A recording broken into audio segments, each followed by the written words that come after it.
Znači, veliki pozdrav našeg brata Saleta Trikulju iz Indije koji je napravio ovo čudo. Znači, koristim ovu malu za sad. Išao sam jučer da pokupim inače, ljudi.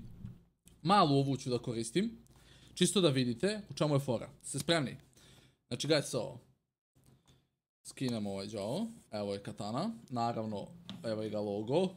Naravno. Okej, evo ga. Logo, okej. Ovo je tanto nož zapravo.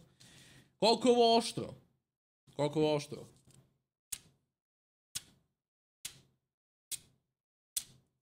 Ja ću se isečem, pa sad. Hoći se češi monitor, ej. Nemoj taj kabel od slušalica.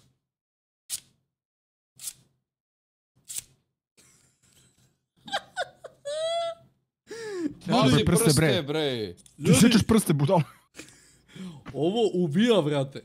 Ovo ubija, vi ne znate šta je ovo. A imamo i veliku. Ovo je Wakashi. Logo. Znaš kako se zove ova katana, Sane? Kako? Jašimi popuši. Ne mogu da verujem.